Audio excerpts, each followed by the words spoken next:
하나님 말씀 빌립보서 1장 21절입니다. 시작. 이는 내게 사는 것이 그리스도니 죽는 것도 유익함이라. 아멘.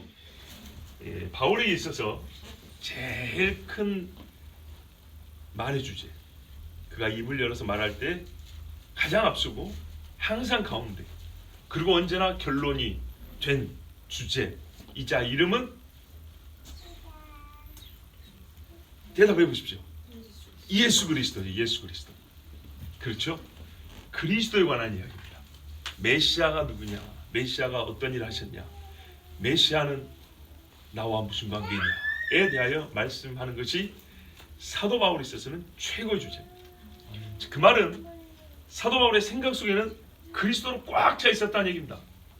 오늘 본문에도 그게 나타납니다. 살고 죽어도 그리스도뿐이다. 너무 명확하지 않습니까? 그런데요, 그러다 보니까 바울에게 있어서 두 번째 주제가 있습니다. 항상 그는 이것을 생각했다고 우리가 의심하지 않고 믿을 수 있는, 이 사람은 이거를 생각했다. 그게 뭘까요? 물론 딱 들으면 교회가 떠오르겠죠. 그렇죠. 교회가 떠오르겠죠. 그렇지만 교회가 사람들의 모임이잖아요. 그리스도인들의 모임이잖아요. 그리스도인으로서 예수 그리스도의 이름으로 모인 자들이 교회이기 때문에 이것은 조금 넓은 범주에서 보면 그리스도인으로서 사는 이야기입니다. 그렇죠. 그리스도인의 삶은 교회로 사는 것입니다. 성령의 전으로 사는 것이죠. 그래서 말하자면 바울에게 있어서 두 번째 주제가 뭐냐면 사는 문제입니다. 동시에 이거는 동전의 양면 같아서 죽는 문제입니다. 사는 일과 죽는 일에 관하여 바울은 항상 생각했고, 그 거의 이쪽 문과 이쪽 문 사이를 오가면서 살았던 사람이 바울입니다. 그렇죠. 삼천층도 가봤고, 완전히 간 게 아니라 잠시 가봤고, 이 땅에서는 지옥의 일부분을 맛을 봤죠. 죄로 지옥에 떨어졌던 게 아니라 그 고통과 두려움이라는 것, 이것을 맛을 본 사람이죠. 하나님 앞에 죄인으로서 떨어져 죽는다는 것, 그 어미하신 불빛 앞에서 타져 죽는다는 것이 무엇인지 다메섹을 가다가 그 자리에서 경험했지요. 신의 산 호렙산의 불보다 더 무서운 불을 경험했죠. 자, 그건 은혜지만 두려움의 불이었습니다. 이래서 바울은 그 뒤부터는 자기의 지난 날의 삶을 회고하는 일을 항상 멈추지 않습니다. 나는 이렇게 살았다입니다. 사람들이 물어봅니다. 너의 지금 사는 것이 어찌된 것이냐, 무엇이냐 물어보면, 지금의 내가 사는 것은 이렇게 살았던 내가 변화되어 이렇게 사는 거고 장차의 삶을 향하여 나아가고 있는 중이다. 꼭 이런 식으로 말합니다. 바울의 말을 들어보세요.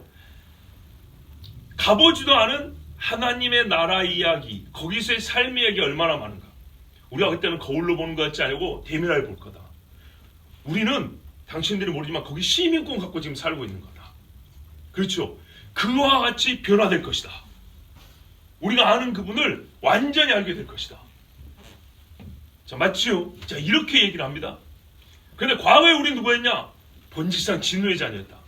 바울처럼 사람의 사는 것에 대하여 이렇게 정확하게 짚어주고 가르쳐주는 사람이 없습니다. 왜냐? 그 자신이 이 모든 국민의 삶을 경험해봤고 미리 보았기 때문입니다. 그러므로 바울에게 있어서 읽어보면 항상 무엇이 배어있냐면, 무슨 일을 하고 무슨 말을 하든지 안에 그리스도가 있는 것처럼 항상 어떤 말을 하든지 간에 그리스도인으로서 사는 것이 들어있습니다. 그러므로 우리가 잘 알다시피 서신서들마다 뒷부분에 가면 우리말로 흔히 말씀의 적용이라고 하는 부분이 있죠. 그거를 적용이라고 하지 않고 말을 바꾸면 신자로서 사는 것입니다.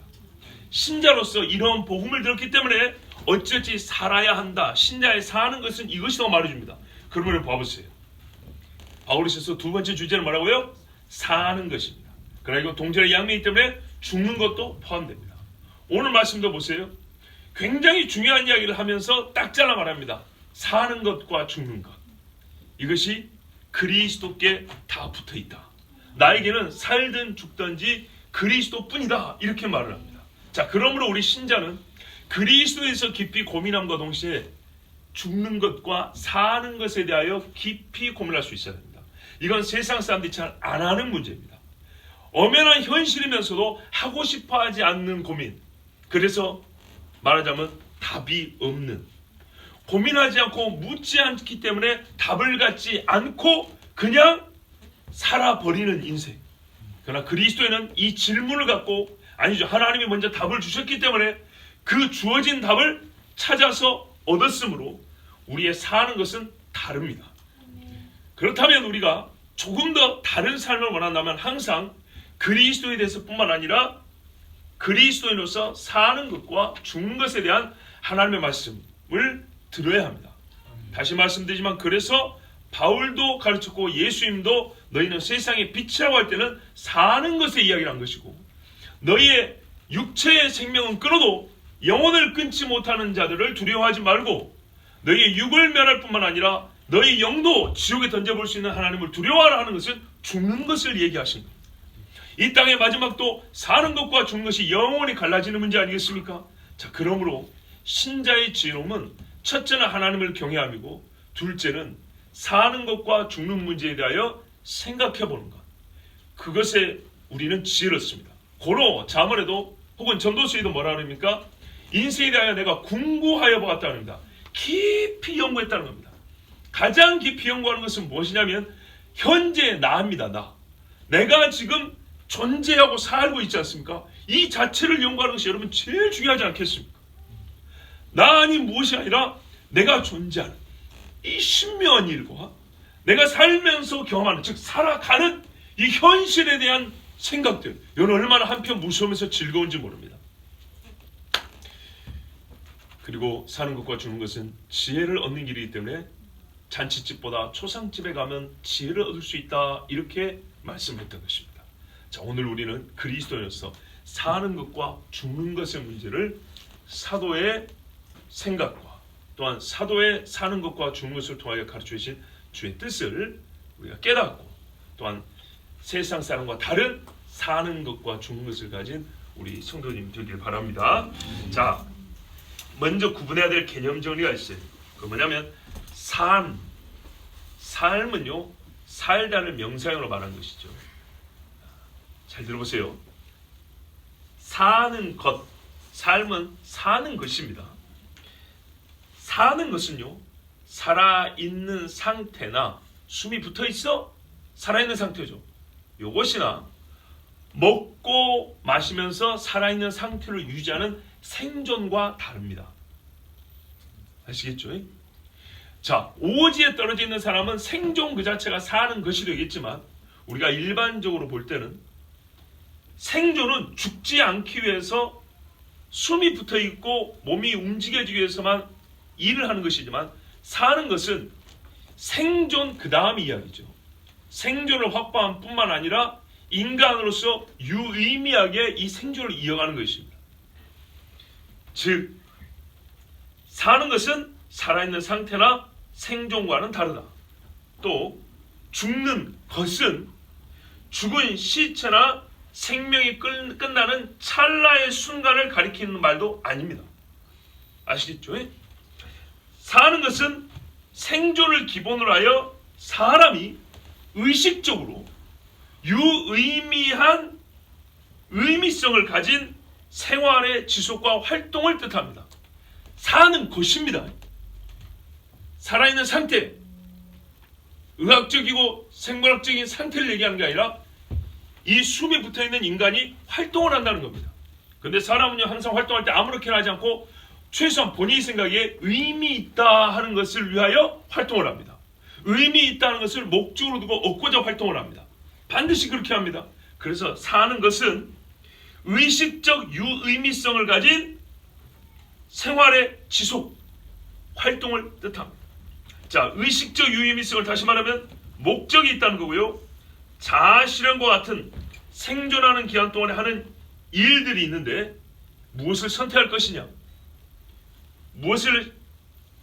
이 둘 중에 무엇을 할 거냐, 결정, 무엇을 목적으로 할 것이냐 할 때 이 모든 일을 결정하는 최고 가치를 충족시키는 겁니다. 무슨 말이냐면 사람마다 최고로 두는 가치가 있어요. 요 가치를 자기가 의식하며 살아요. 요 가치를 이루는 의미가 있는 것들을 향하여 생존의 상태를 거기다 쓰는 거예요. 다 그렇게 살아요. 그래서 보세요. 돈이 최고의 가치잖아요. 그러면 모든 선택과 활동이 그렇게 집중이 돼요. 관계가 최고의 가치잖아요. 그러면 선택과 활동과 언어와 평상시의 준비 자원이 그렇게 집중이 돼요. 바울로 말하면 그리스도가 최고의 가치잖아요. 신자는 그리스도죠. 그러면 모든 생각과 언어와 선택과 일정과 시간과 헌신과 물질의 사용이 내 육체에 땀을 흘리는 것도 그리스도로 집중이 돼요. 의식적 유의미성을 가진 그 일을 위하여 실제로 살아가는 거예요. 활동하는 거예요. 이거를 사는 것이라고 해요. 살아있는 상태가 아니라 사람이 태어나서 죽을 때까지 이 일련의 과정을 산다 그래요. 그것을 우리가 딱 지목하여 사는 것 이렇게 말하는 거예요. 자, 죽는 것도 무엇이냐면 숨이 끊어지는 순간을 말하는 게 아니에요. 죽는 것은 뭘까요? 사후세계의 존재에 대한 믿음을 바탕으로 하여서 어떤 사람은 사후가 없다고 생각하는 사람이 있어요. 있다고 생각하는 사람이 있어요. 요거에 따라 죽는 것이 완전 다릅니다. 그러니까 죽을 때 사람의 얼굴이 다르다 이런 말이 아니고요. 죽는 것이라는 말의 뜻이 다르다고요. 즉 사후세계는 있다라는 믿음으로 바탕으로 해서 그러니까 사후에 또 다른 삶이 있는 것이죠. 그렇죠? 그러니까 죽는 것은요. 사후세계가 있다고 믿는 사람에게는요. 현재로 말할 때는 죽는 것은 반대지만 죽음 이후의 삶이 있기 때문에 이것은 그냥 연속이 아니라 새로운 차원의 삶인 것입니다. 새로운 차원의 삶을 살기 위한 준비, 그 새로운 차원의 삶이 있다는 것을 믿음으로 하여 지금 그 새로운 차원의 죽음 이후의 삶을 대비하여 사는 것, 여기까지 포함해서 죽는 것이라고 합니다. 죽음에 대한 어떤 믿음과 생각을 가지고 있느냐와 그것을 원인으로 하여 죽음에는 이것이 있다, 이것이 원인이 되어서 현재의 삶이 하나의 결과로서 영향을 받는 것까지 포함합니다. 잘 봐보세요. 내가 어떻게 살냐, 나는 죽음 후의 삶이 있다고 믿어요. 그래서 현재 어떻게 사느냐에 따라서 죽음 후의 삶이 달라진다. 그렇죠. 이것이 하나의 죽는 것인데 이런 믿음이 있다 보니까 어떻게 하면 현재의 삶에 따라 죽음 후가 달라진다 하다 보니까 죽음 후의 그 달라짐을 위하여 현재를 바꾼다고요. 맞죠? 예. 그래서 사는 것과 죽는 것은 절대로 분리될 수가 없어요. 현재의 삶이 원인이 돼서 죽음 후에 상을 받든지 벌을 받든지 하죠. 그런데 이 지식을 갖고 있으면 죽음 후의 삶에 대한 지식을 갖고 있으면 이게 원인이 돼서 그래서 나는 현재를 이렇게 바꾸겠어. 그래서 나는 현재 이렇게 살겠어라는 현재 하나의 결과가 될 수가 있어요. 이거는요 그리스도인 갖고 사는 삶이에요. 세상에 귀신 믿는 사람들 이렇게 살아요. 극락간이 지옥간이 이래가지고 자기들 나름대로 사는데 그리스도인은 이것이 훨씬 더 명확하고 확실한 문제예요. 하나님의 심판대가 있기 때문에 우리는 그것 때문에 지금 다르게 산다. 그러면 지금이 또 달라지기 때문에 그날이 또 달라지겠죠. 매우 순환적입니다. 절대로 분리될 수가 없습니다.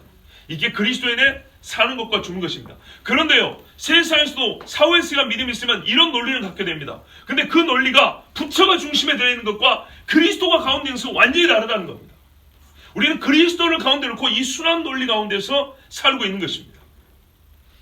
자, 순환 논리보다는 순환 관계라고 해야 되겠군요. 자, 이런 생각은요 그리스도인이기 때문에 할 수 있습니다.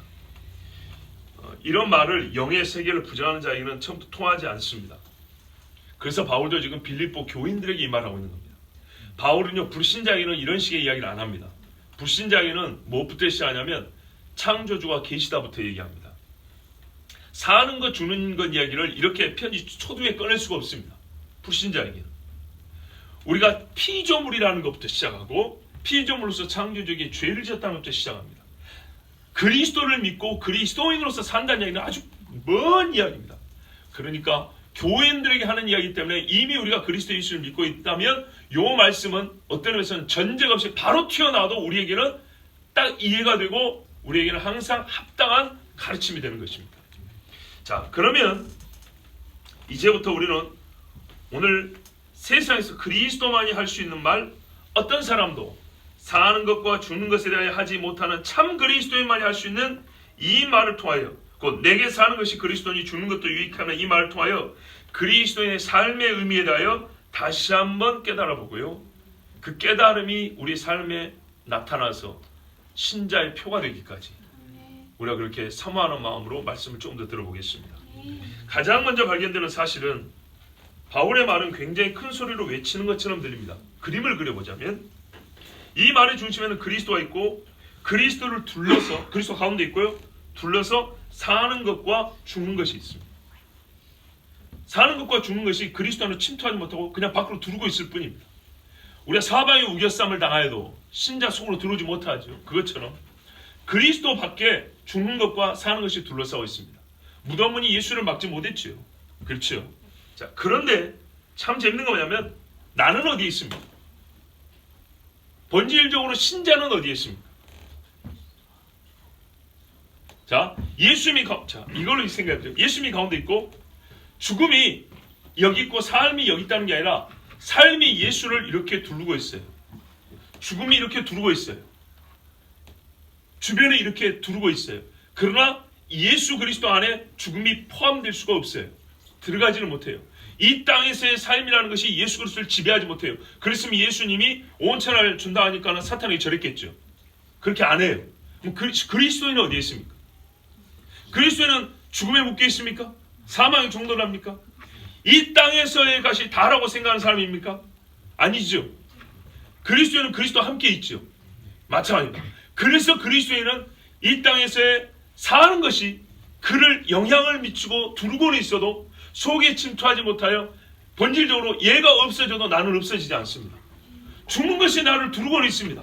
언제 죽을지 모른다는 약간의 두려움도 있고 너 죽여버려 하면은 불안하기도 하고 죽을까봐 얼어 죽을까봐 옷도 입고 그렇죠. 죽음이라는 것이 두르고는 있지만 죽음 때문에 그리스도와 떨어지는 일은 없습니다.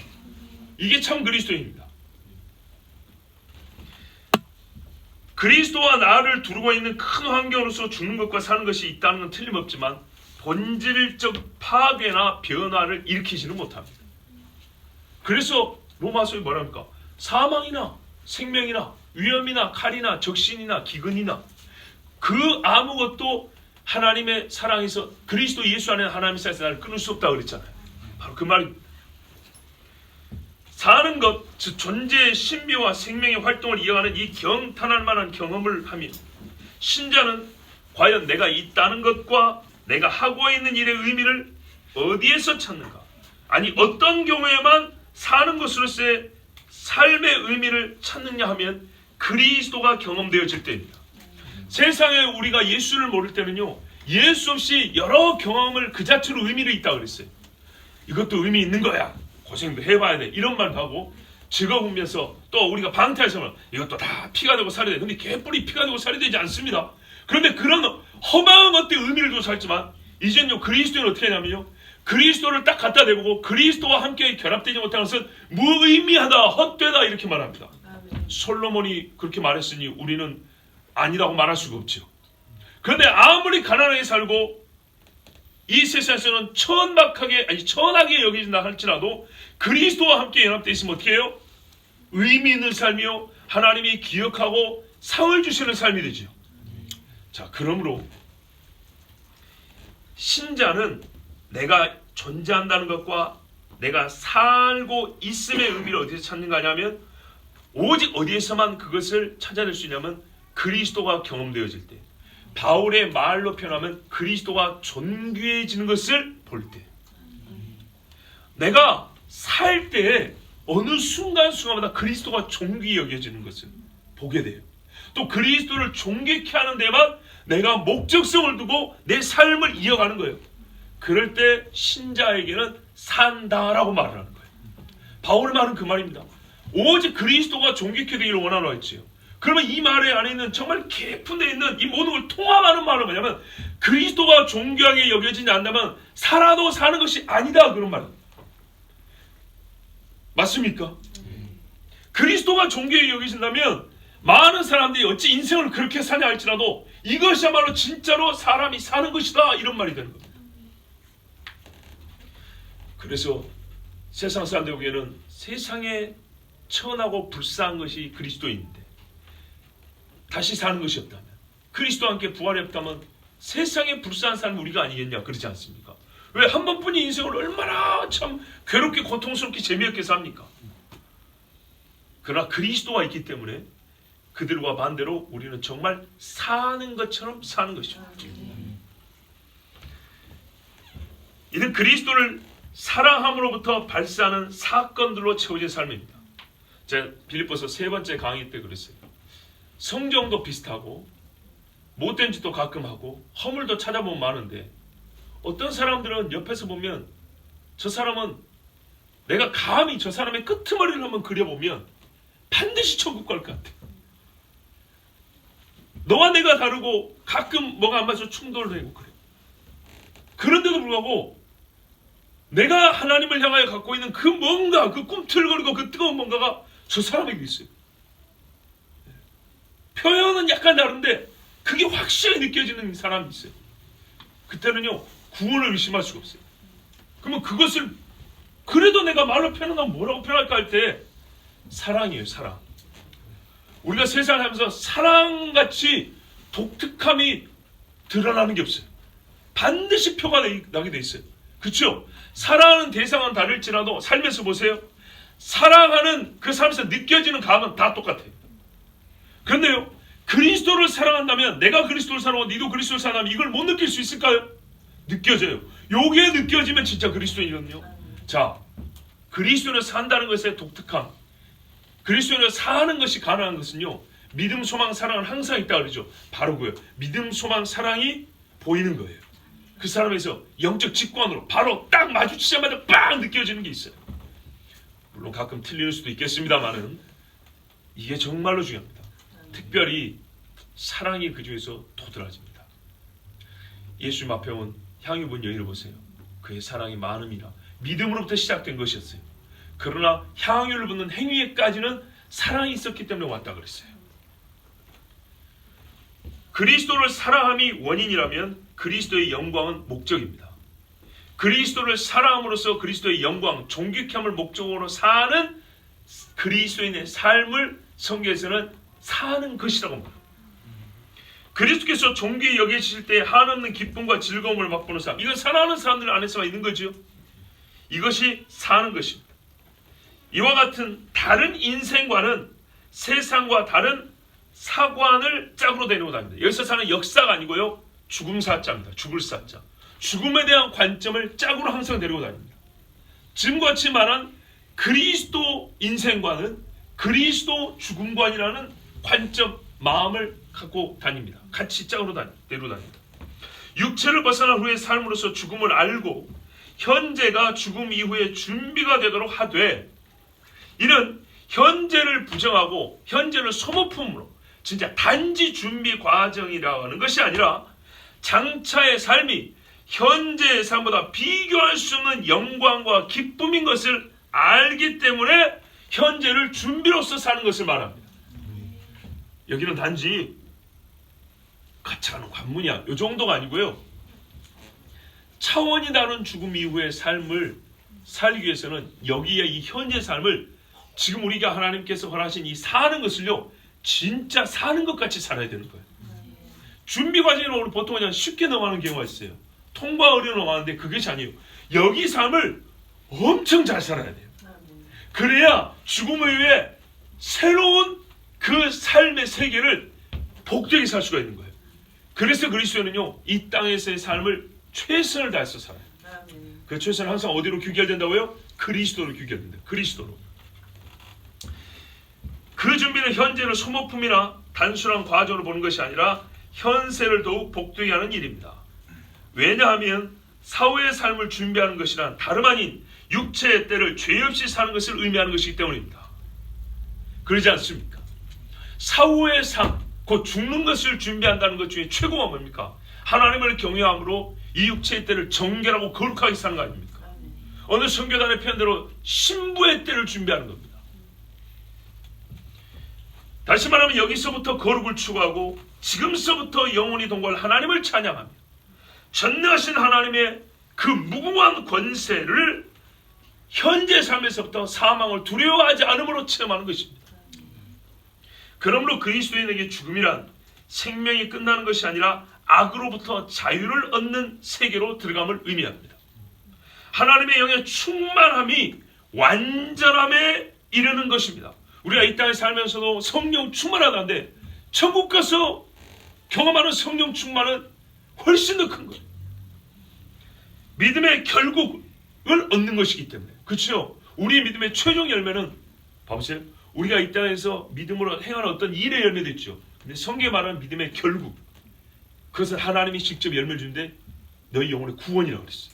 즉 믿음의 최종 열매를 얻는 것이기 때문에 신자에게 죽는 것이란 생명이 끝나는 것이 아니고 훨씬 더 복된 상태로 들어가는 것을 말합니다.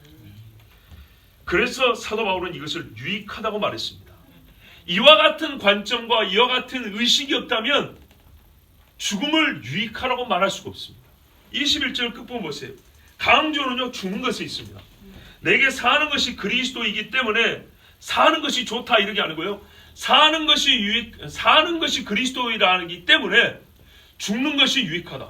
세상 사람들과 완전히 다른 관점을 가지게 됩니다. 이 말은 사는 것에 대하여 그리스도로 말미암아 새 관점을 가져야 죽는 것에 대해서도 이렇게 새로운 관점을 가질 수 있는 겁니다. 그래서 무게중심은 죽는 것에 있지만 사는 것부터 우리가 본 겁니다.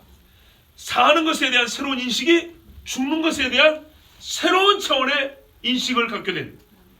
그러면 여러분, 죽는 것을 너무 두려워하거나 걱정을 하지 마세요. 걱정스럽게 생각하지 마세요. 결국 참된 그리스도인에게는 사는 것도 좋은 것이요 죽는 것도 유익합니다. 저의 솔직한 심정을 이렇게만 말하면 네가 젊어서 설교자니까 그러지. 그러면 제가 아주 몸에 와닿고 피부에 와닿는 현실적인 이야기를 해드릴게요. 저는 아버지한테 마지막 때를 배웠다고 그랬잖아요.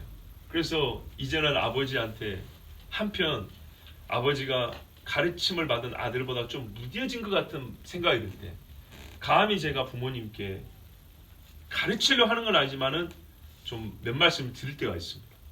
몇 주 전에는 저희 부모님과 우리 온 식구들을 향해서 어느 날 아침에 새벽기도 마치고 40분 동안 녹음을 했습니다. 그렇게 길게 하고 싶은 마음은 없었는데 정말 호소를 했어요. 얼마나 호소를 했는지 몰라요. 깨어있어야 한다. 마지막 때 특별히 그 호소는 감히 아버지한테 하는 호소였어요. 걱정이 많이 됐어요. 정말 걱정이 많이 됐어요. 이걸 듣고 어떻게 하실까. 근데 아버지가 다 잘 들었다 그랬어요. 은혜롭게 잘 들었다. 그러면서 뭐냐면 세상의 종말도 그렇다마는 나 개인의 종말이 가까운 것을 알고 있다 그랬어요. 이제 70대 초반인데 보세요. 이게 그리스도인의 사는 것과 죽는 것에 대한 인식입니다. 아들이 감히 40분을 녹음을 해서 그렇게 말씀드렸는데 정말 설교하는 것처럼 막 소리도 지르고 막 침튀기 와서 얼마나 걱정이 되는지 몰라요. 근데 그걸 들으신 후에 은혜롭게 잘 들었고 나 개인의 종말도 가까운 걸 알고 있어서 하나님 앞에 기도한다 그랬어요. 그래서 저도 항상 기도해요. 정말 하나님 마지막 환난이 오기 전에 우리 부모님을 데려가시겠습니까? 그러면 제가 기대한 수명만큼 살지 못할 수도 있는데 너무 일찍 데려가지 않기는 원합니다. 그러나 그 고난의 때에 내가 부모님까지 걱정할 힘이 없습니다. 내 자식 새끼 건사하기도 어렵고 이 작은 믿음을 가지고 15년 부모님은 어떻게 버티고 계시나 나 이것까지 내가 감당할 믿음이 없어서 주님이 먼저 데려가시렵니까? 환난이 오기 전에 이 종의 부모의 장례를 치르게 하시렵니까?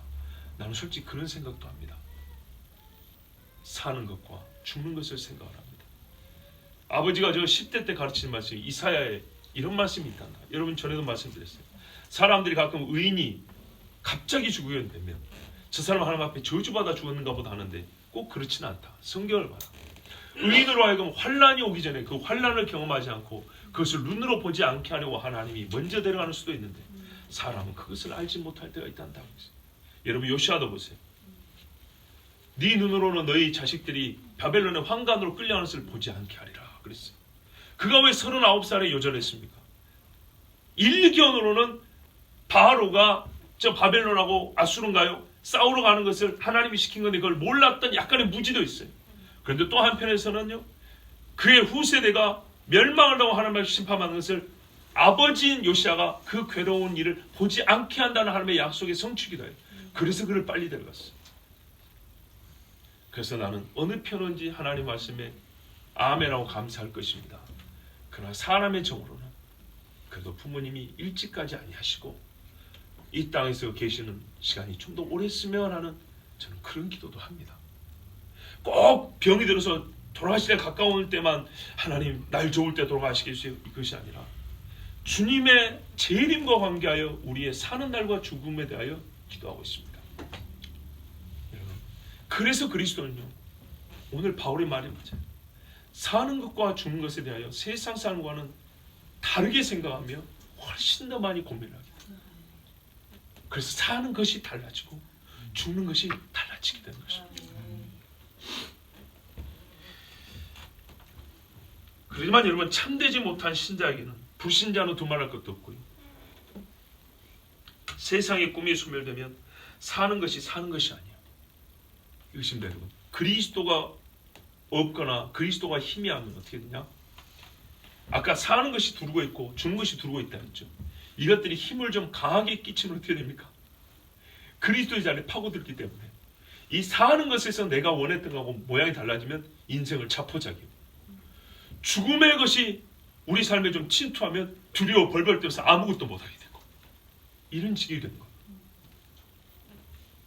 육의 생명이 닿으면 모든 것이 다 무너진 것처럼 여기는 모습도 볼 수 있습니다.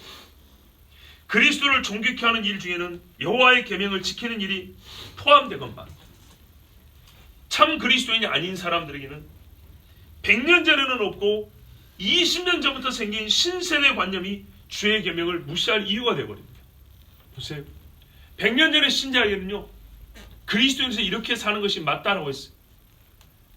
그것은 시대의 문제가 아니고 말씀이 그렇기 때문이었어요. 자, 여러분 봐보십시오. 만약에 시대에 따라서 우리 신앙의 조건이 달라지면 이게 100년 단위로 바꿔져야 될까요? 20년 단위로 바꿔져야 될까요? 그런 기준 없지요. 근데 우리의 신앙의 역사를 보면요, 잘 봐보십시오. 카톨릭 말고 처음부터 그리스도 예수의 복음을 믿은 교회들을 보면 몇백 년 단위로 이게 변했던 걸 알 수 있습니다. 그런데요, 최근에는 몇백 년이 아니라 몇 년 단위로 바뀝니다. 그 말은 무슨 말이냐면 신앙생활에 대해서 처음부터 잘못된 생각을 갖고 있었다는 뜻이 아니고 이 시대의 조류에 흘러간다는 얘기입니다. 만약에 원래 신앙이라는 것이 어느 정도 시간이 지나면 새 물품으로 바꾸듯이 이렇게 교체될 거라면 주기가 일정해야 되겠습니다. 그런데 그렇지 아니하고 수백 년이나 수천 동안 쭉 가던 신앙입니다. 그동안에 증기기관차도 나왔고 철을 단련하는 제례법도 발전했고 음식 문화도 발전했고 의복 문화 발전하고 발전한 거 많은데 신앙생활의 이 관념은, 의식은 수백 년이 똑같았는데요, 소위 현대에 들어서면서부터 철학적으로 근대 이후 철학이 들면서부터 신앙관이 급속도로 변해버립니다. 변질됩니다. 타락합니다. 그래서 우리가 볼 때도 100년 전하고 50년 전은 큰 차이가 없습니다. 보세요. 구한말 100년 전하고 6.25 전쟁 정도까지 해서 그때까지는요, 역사에 정말 파란만장한 인생을 사는 사람도 많이 계시겠죠. 그러나 그 인생의 굴곡대마다 신앙관이 바뀌지는 않았어요. 그런데 이 땅이 먹고 살만할 때부터 신앙관이 쑥쑥쑥쑥 바뀌어버렸어요. 새로운 뭔가가 나오면 당연히 교회도 바뀌어야 되는 것처럼 그런 이상한 생각을 갖게 됐어요. 사는 것이 달라져 버렸어요. 그래서 이 사람들은요, 계명을 무시하는 것이 쉬워요. 500년 전 사람들에게 5계명은 무서운 거였어요. 200년 전 사람에게도 5계명은 무서운 것이었어요. 그런데요, 50년 전 사람에게 5계명은 무서웠으나 10년 전부터 예수 믿은 사람들 중에는 5계명이 무서운 사람이 별로 없어요.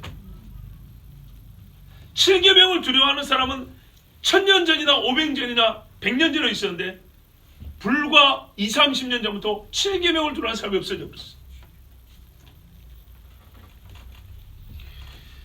학교를 들어가기 전과 들어간 후에 부모님의 가정교육과 인생관에 대한 훈육이 달라진 모습을 자연스럽게 받아들이는 그리스도인이 많습니다. 이 말이 무슨 말인가? 자, 보십시오. 사람이 살면서 배워야 하고 해야 할 도리, 유치원 다닐 때 다 배웁니다. 말 배울 때로 뭘 가르치세요? 우리도 애들이 있으니까 보세요. 여기 있는 분들 중에 한 사람도 거짓말을 가르치는 분 없지요. 정직해야 돼. 엄마한테 했지? 너 했어 안 했어? 똑바로 말해. 했어요. 그래. 그렇게 정직한 거 이렇게 가르치죠. 자, 어른들 보면 고개 딱 숙이면서 인사해라 이렇게 가르치죠. 길 건널 때는요. 신호도 잘 건너야 된다. 이렇게 말하죠. 쓰레기도 이렇게 버려야 된다. 가르치죠. 어른들 오시기 전에 밥 먹는 게 아니라 같이 먹어야지. 정말 못돼 먹은 엄마들, 아빠들도요. 애가 어릴 때는 어른들 보란 듯이 그렇게 꼭 가르쳐요. 잘 가르쳐요. 근데 보통 유치원 때까지. 자, 학교 다니면 어떻게 해야죠? 그때부터는 야 학교 나 바쁘다 바빠. 너 빨리 혼자 밥 먹고 가. 보십시오. 부모가 모순되게 가르칩니다. 우리가 얼마나 학교라는 세상살이에 얽매이는가 봐보세요. 할아버지 할머니가 병원에 입원해 계시단다. 가자. 엄마 나 학교 가야 되잖아. 학원 가야 되잖아. 그래 너는 가라. 어릴 때는요. 손 모세요. 기도선 아멘 그렇게 하는 거예요. 학교 들어오면서부터 예배 드릴 때는요. 먼 사람 끌고 있어도 아이고 교회 와서만 있는 것도 어디야. 훨씬 성장을 했는데 가르치는 것은요. 훨씬 질떨어지게 가르치고 있어요. 고3 되면요. 하나님도 이해하실 거야. 1년 반 있다가 너 좋은 대학교 가서 하나님께 영광하고 나와 딱 현수막 붙이고 6살 때 그렇게 가르쳤습니까? 아니죠. 보세요. 부모가요. 그냥 연수로 따지면 6년 동안 바르게 가르쳐요. 되게 바르게 가르쳐요. 근데 그 뒤부터 고등교육 받을 때까지 학교 생활 약 12년 대학교 들어가기 전까지만 12년을 더블로 반대로 가르쳐요. 그래서 할아버지 할머니 장례식도 안 해놓은 손자들이 많고 눈물 한 번 안 흘려요. 그렇죠. 너희 할머니 병원 어디 계시니 신방하려고 전화하면 모르는데요. 가봤어야지. 한 교회를 다니는데 가봤어야지. 여러분 그러면서 예수 믿는 것 하면서 막 성경이 열심히 해요. 잘 보세요.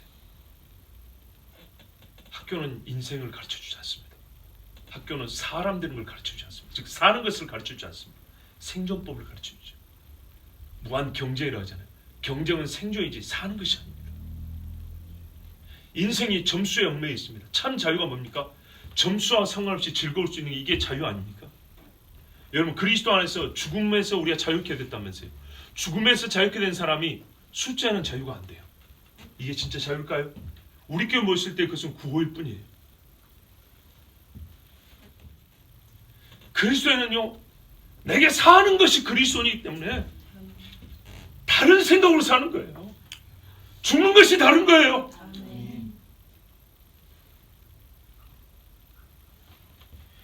무엇을 잃고 무엇을 얻습니까? 정말로 우리가 진짜 이 짧은 인생에 살면서 무엇을 얻겠다고 무엇을 잃고 사는 것입니까?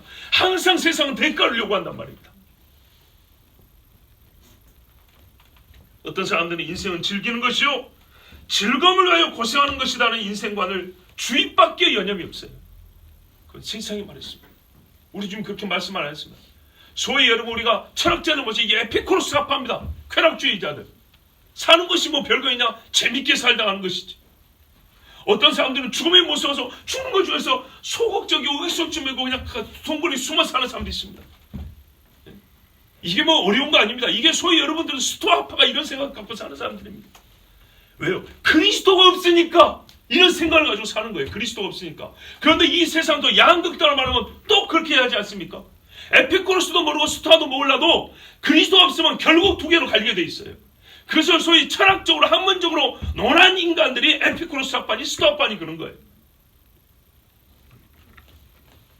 이 즐거움을 주입밖에 여념이 없는 사람들, 마치 기름 떨어지기 직전에 차가 급히 주유소에 들어가서 기름을 벌컥벌컥 마시는 것처럼 그리스도를 빼고 크게 웃을 수 있으며 그리스도를 존귀케 하지 못하고 죽음을 부인하고 그런 사람들 얼마나 불쌍합니까? 여러분 혀가 소리를 만들어내지 못할 때의 삶이 그러니까 우리 지금 깐난 애들 말하는 거예요. 혀가 소리다운 소리를 만들어내지 못할 때의 삶이 오히려 차라리 유창하게 말을 구사할 때보다 구사할 때 삶보다 복이 있어요. 그리스도가 없이 살려면 차라리 말을 못하는 게 나아요. 예수님 말씀했잖아요. 이 사지 가지고 지옥에 떨어지는 것보다 빼버리고 잘라버리고 천국 가는 것이 낫지 않냐. 저는 정말로 원합니다.